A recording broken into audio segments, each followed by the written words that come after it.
Hi everyone, and welcome back to the Nick Hilaire Show. Yeah, and there's been like the Great Pacific Plastic Patch. How much of that is coming from the United States? I'm sure it's like impossible to tell, but like obviously the US is producing more garbage per capita than anyone else, but do we have a sense of where this stuff is coming from? I read this statistic that most of the marine plastic actually comes from like 10, like something like 80% of it comes from 10 rivers, and Okay. most of those rivers are actually in Asia. Um, and so while we kind of talk about how bad landfills are, and the amount of methane that they cause. So imagine in countries where there is no waste infrastructure, countries like Nepal or Indonesia or Malaysia, or these different many countries which don't have waste infrastructure, or the infrastructure is very limited to cities, but the countryside or the smaller towns don't have waste infrastructure. Yep. So yeah, those places obviously like the situation is worse, but in it for different reasons because there's just trash everywhere. Yes, yes. I'm originally from Malaysia, and in Malaysia there is good trash collection in the cities, but once you get to the rural areas, there's no trash collection.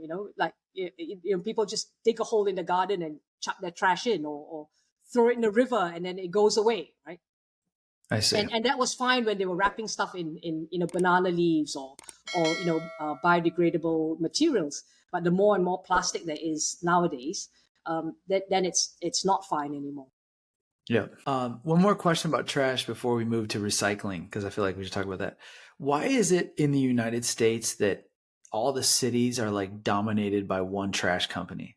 Is that something that you've ever like looked into? Well, I do think that when we talk about like big monopolistic kind of companies, I think the big trash companies have actually have a lot of power. There is a great contract to get, right, if you're doing the trash collection for a city, and usually these contracts are for a long time, 20, 30 years, and so I think I was reading another statistic where the smaller landfills, like the family-owned landfills, or the smaller ones, they've actually reduced in the last 4 or 5 years. They've actually reduced by about 25%. They're kind of getting bought out by these massive waste companies, that do tend to dominate the waste management business in the United States. Yeah, it seems like there's like basically one or two of them, right? It's like I forget that it's waste management, obviously, and then there was one.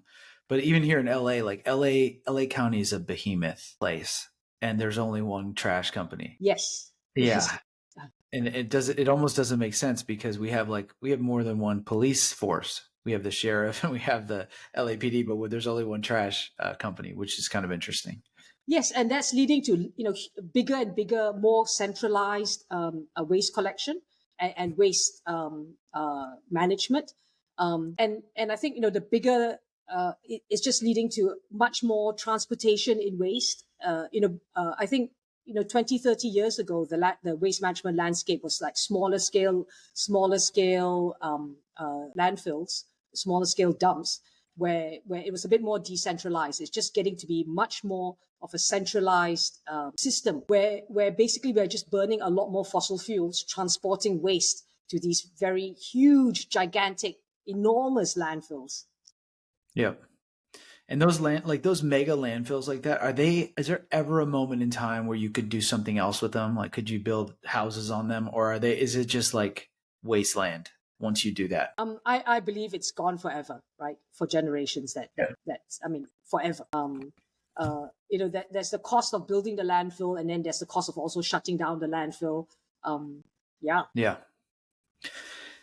What about recycling? Like, how good of a job? Like, we all have our recycling bins, and I remember as a kid, actually, the recycling movement making its way into the elementary school. Like, there was a woman who came to our song came to our school and sang a song about recycling that I still kind of remember, which is funny.